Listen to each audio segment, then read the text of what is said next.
Good afternoon. Thank you for joining us and welcome. Today is Monday, October 2nd, 2023, and happy October. We are here today for a work session for the Larimer County Board of County Commissioners, and we are here for a work session with our Community Planning, Infrastructure, and Resources Department. I am Larimer County Commissioner Jody Shai-McNally, Chair of the Board of County Commissioners. I welcome you all and I thank you for coming. My colleague Commissioner Kafalis is out of town this week and gone, and he is excused. And I have also with me at the dais is my colleague Commissioners Kristen Stevens and our County Manager Lorenda Volker and our Assistant County Manager, who's keeping an eye on us in there from the side of the room, Lauren Cadridge. Also joining us is Lesli Ellis, our Director of Community Planning, Infrastructure, and Resources, and Rebecca Everett, our Community Planning Development Director. So with that, I know we have a couple items on our agenda.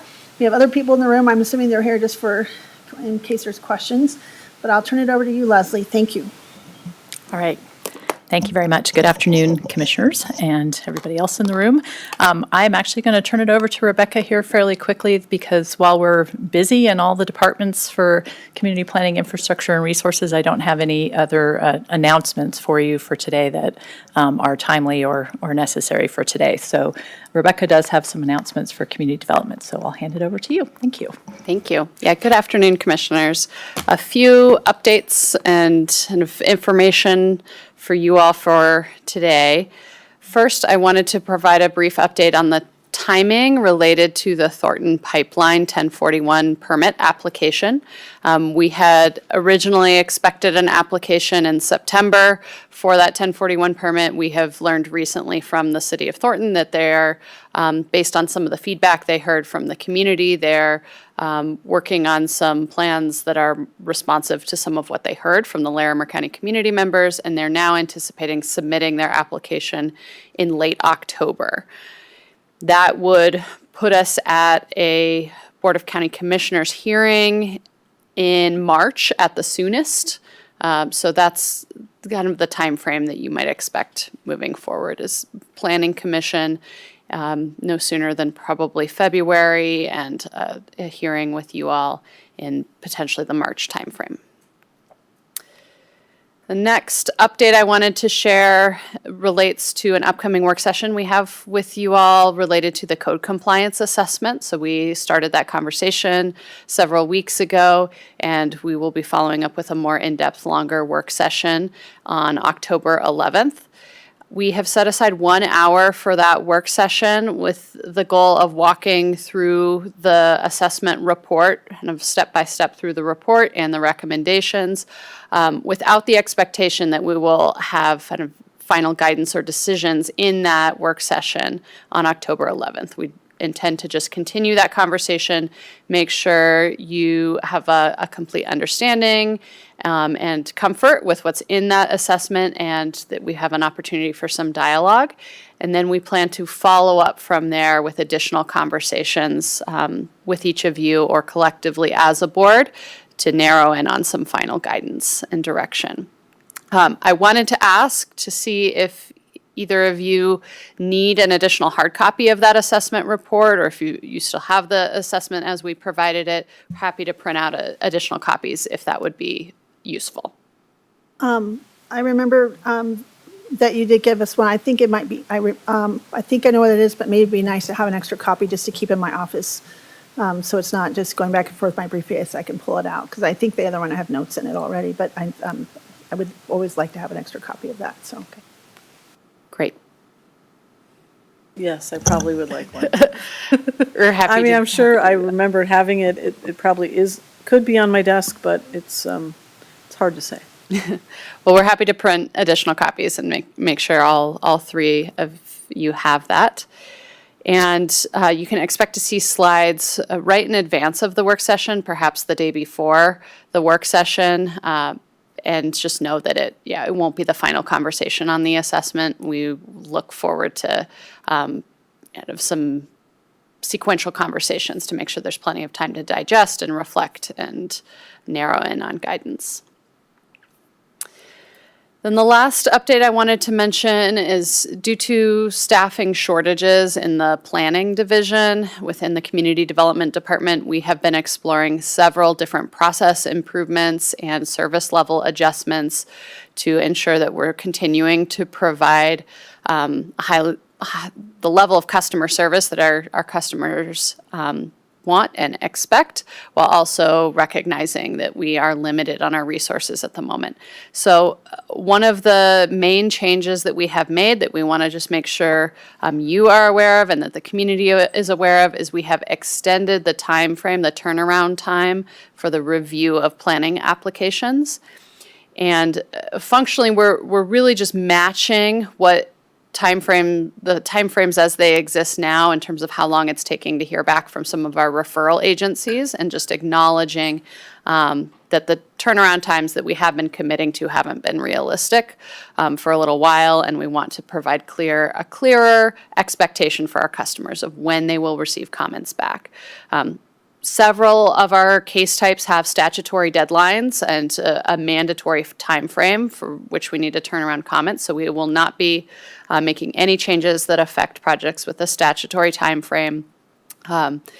For smaller project types like variances, boundary line adjustments, amended plats, lot consolidations, the turnaround time is still shorter than for a longer application, and that's at 30 days. For larger or more complex case types, we're extending that referral time frame and that comment time frame to 60 days. So we just want to emphasize that we are committed to providing clear, complete comments at the end of that time frame, and the idea is that this will actually improve our customer service by providing a realistic expectation for customers so they know what to plan on. So a quick question, and I think Commissioner Stevens, go ahead, Commissioner Stevens, you go first. Yeah, I had a question. So it seems like you are occasionally using a outside firm to kind of help with some things, and I find that just fine. So is that helping kind of bridge the gap while you get hired up? That's absolutely helping us bridge the gap. That's been a critical resource to us in the past year. Is we currently have a contract with Ayers Associates.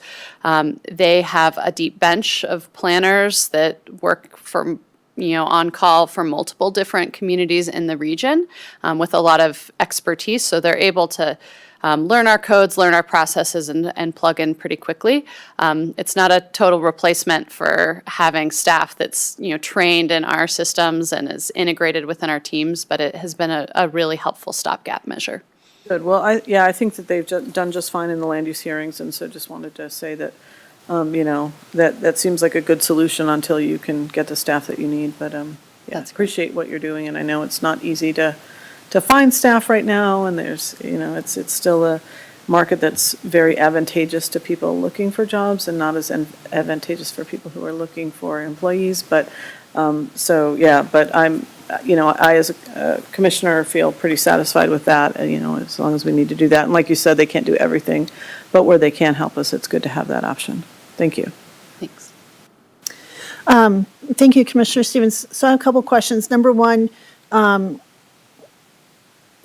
when we have some of the referral agents we don't hear back from, what's the process to kind of circle back and make sure maybe they're just delayed, or maybe they lost the email, or because sometimes we come to these hearings and we have like certain key information that are important for me for my deliberation on a land use application, for instance, wildfire mitigation and the fire agencies. What's the process for kind of following up to make sure they just haven't, maybe the email bounced, or what I'm saying? It just could be other things, just to make sure we have all the information. Yeah, I appreciate that question, and I'll start by saying that's an area we're working to make some improvements, some communication improvements in. Currently, it's an email referral. We have a list of kind of who the right person is, or who the right email inbox is for different referral agencies, and then there's a circle back. There's a follow-up email at the end of that referral period to understand if comments are coming or not. Some of the improvements we're working on are just developing better one-on-one relationships with those referral agencies, and setting some clearer expectations that when a referral goes out, once it hits the deadline, If we haven't heard back about when those comments are coming, or if there are comments coming, then we will assume that there are no issues from that agency. And hopefully building in some of that accountability will help us get more compliance with the deadlines. But we're working on some strategies that help improve communications. We're also as part of that, reaching out to each of the referral agencies to understand if emails are bouncing, if they're losing track of things, if there are systems that might work better for our partners to make sure we are being as collaborative as possible.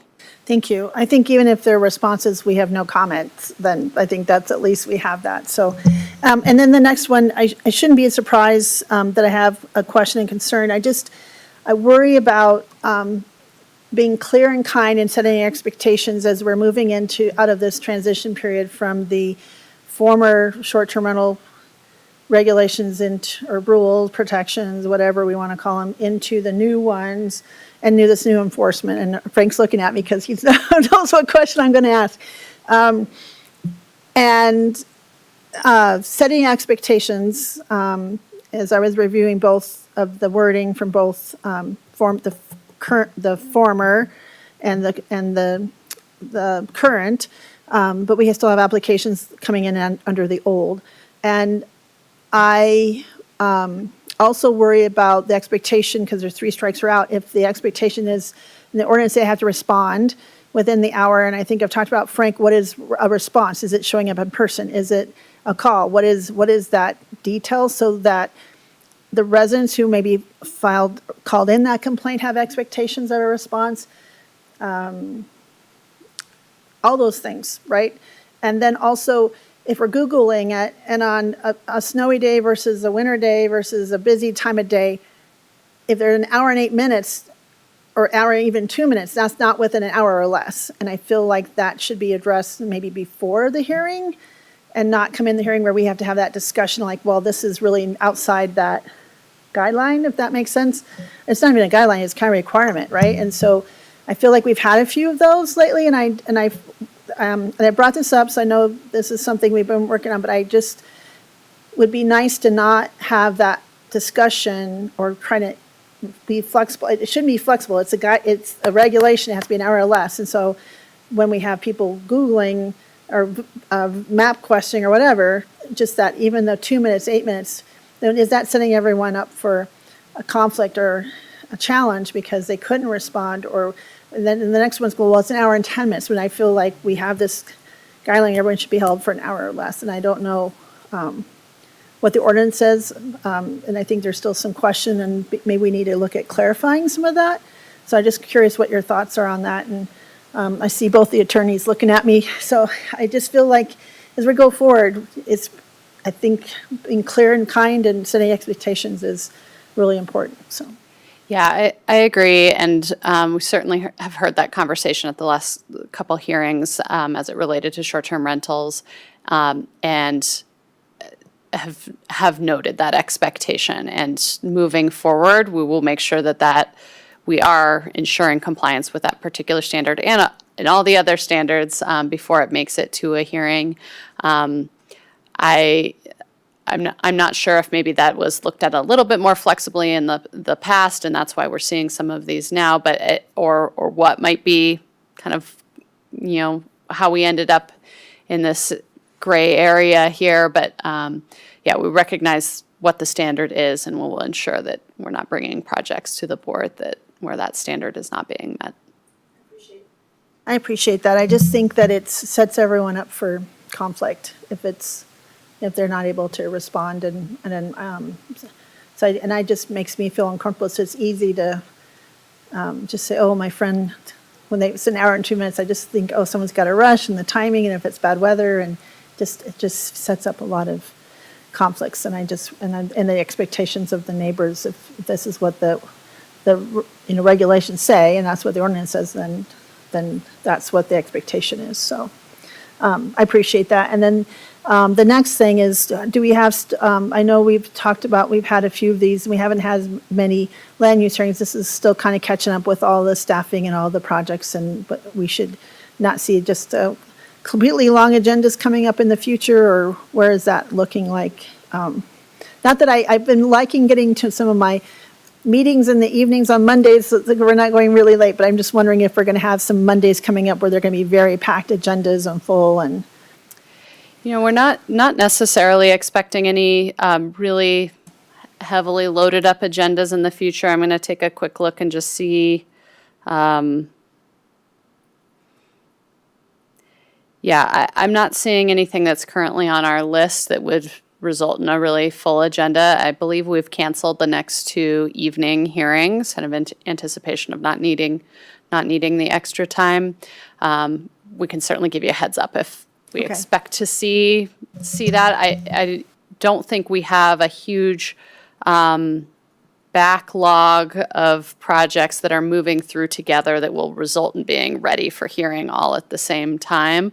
But we do have a heavy workflow that's steadily working through at the pace that the planners are able to kind of keep up with. And I think that's part of why you're seeing 2-3 short-term rentals at a time from our big wave of applications. And we're trying to meter those to manage the workload. I appreciate that, and I like that when you say metered it, that makes sense. Leslie, did you have something you wanted to add to that? Yes, that reminds me that the October 23rd meeting in the evening was canceled, so that I know that the commissioners had been invited to another event that evening, and Melissa was coordinating with you to RSVP to that event. So I just wanted to seem like a good time to make that reminder too. Thank you. I see that on our calendar, so I'll have to make sure that we've been RSVP'd, so I appreciate that. Well, I think that's all the questions I have. I just wanted to publicly ask about that, just to set expectations for everyone on that. So Commissioner Stevens, do you have any other questions? Cool. Okay. Well, that's it for my updates for today. If there's anything else that you need from community development, just let me know. Thank you very much.